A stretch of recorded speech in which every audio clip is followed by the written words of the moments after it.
हमारी ये कहानी युगोस्लाविया के एक गांव की है। उस गांव में एक किसान और उसकी पत्नी रहते थे। उन्हें किसी चीज की कमी नहीं थी।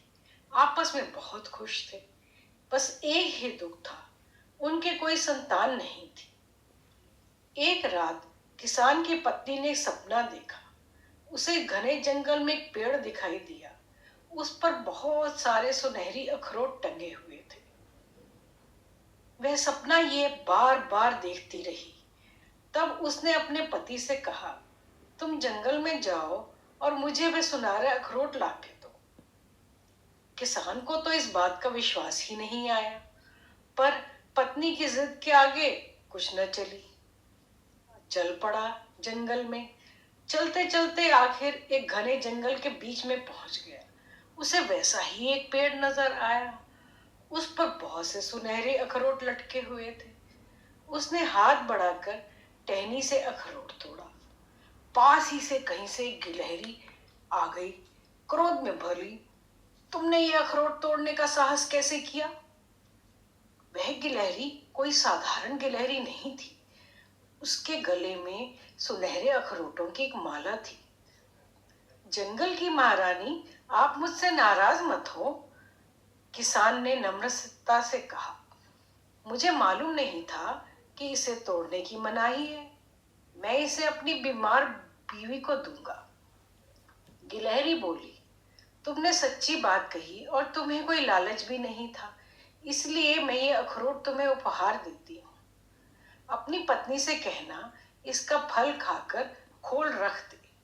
तुम्हारे घर में 2 जुड़वा लड़के होंगे। जब उनकी उम्र 22 साल हो जाए तो उन्हें आधा आधा खोल दे देना। उनसे कहना वो खोल लेकर यहाँ इसी पेड़ के नीचे आए। मैं उन्हें यहीं मिलूंगी। तब उन दोनों के भाग्य का निर्णय हो जाएगा। गिलहरी ने जैसा कहा वैसा ही हुआ।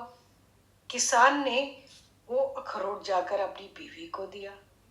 उसके जुड़वा बच्चे हुए। दोनों रंग रूप में बिल्कुल एक जैसे थे, पर मिजाज दोनों का अलग था। नाम था लियो और थियो। थियो स्वभाव से बहुत ही क्रूर था। और लियो बहुत ही दयालु था।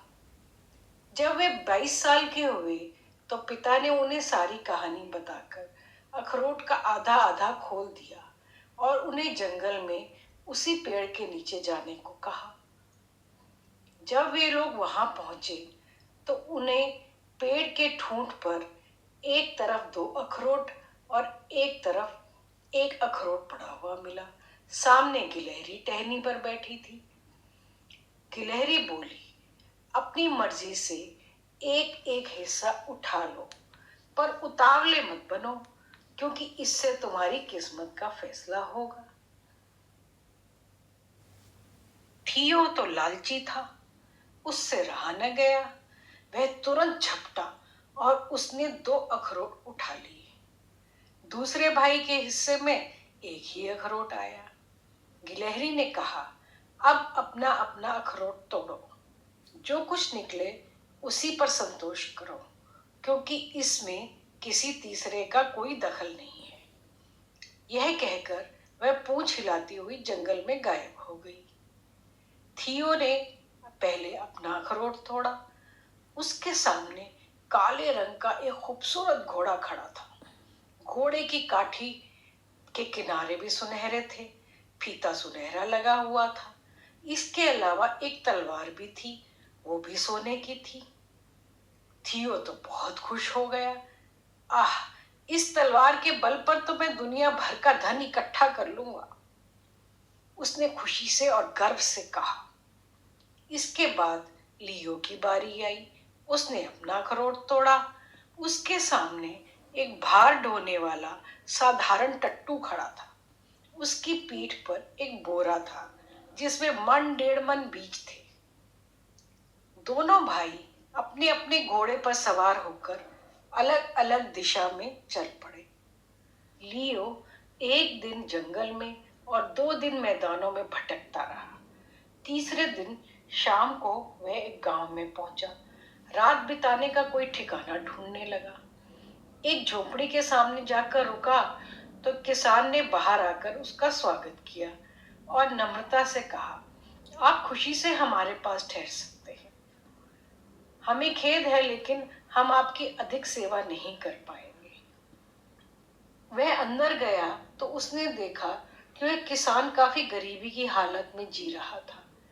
फिर पता चला कि जमीन तो उसके पास काफी थी, पर फसल नहीं होती थी। अगले रोज वो किसान के खेत में गया। वहां पता चला कि फसल तो खूब होती है, पर हर दफा गर्म हवा आकर उनकी फसल को जला देती है, इसलिए कोई भी पैदावार नहीं हो पाती। लियो जब वापस किसान के घर पहुंचा तो उसे ऐसा महसूस हुआ कि बोरे में बीज हिल रहे हैं।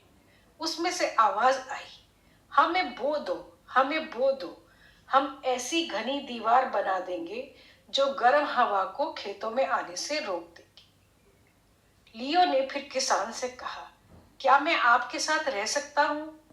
शायद हम दोनों गर्म हवा को रोकने में सफल हो जाएं।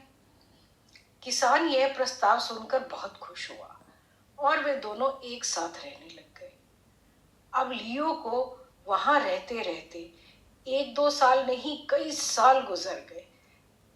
उसने जो बीज बोए थे वो जैतून के लंबे लंबे घने पेड़ बन चुके थे। गर्म हवा उनसे टकराकर लौट जाती थी और खेतों में खूब गेहूं उगता था। हर साल बढ़िया बढ़िया फसल काटते थे। गेहूं की पकी हुई बालियां देखकर लियो बहुत उल्लास से खिल उठता था और अपने भाई को याद करके सोचता था, मेरा सोना तो यही है, जाने उसका क्या हाल होगा। एक बार वह किसी दूसरे गांव से गुजर रहा था। उसने देखा कि एक नन्हा सा लड़का अखरोट के खोल से खेल रहा था। वो खोल सोने का था। उसने उससे पूछा, तुम्हें यह खोल कहाँ से मिला? मेरे पिता लड़ाई के मैदान से इसे लाए थे, लड़के ने कहा। किसी सेनापति ने हमारे देश पर हमला किया था। घमासान युद्ध हुआ। सेनापति और उसके सिपाही मारे गए।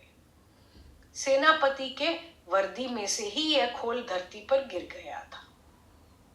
उस सेनापति का नाम क्या था? लियो ने पूछा। अरे मुझे मालूम नहीं, खुद पिताजी भी उसका नाम भूल गए थे, लड़के ने उत्तर दिया और मुंह बनाकर बोला, हमें उसका नाम जानने की जरूरत क्या है?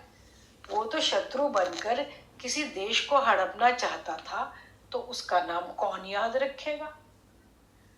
तो थियो का तो अंत ये हुआ, लेकिन सदियां बीत गई।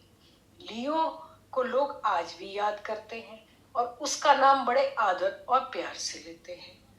हमारी कहानी तो यहीं खत्म हुई।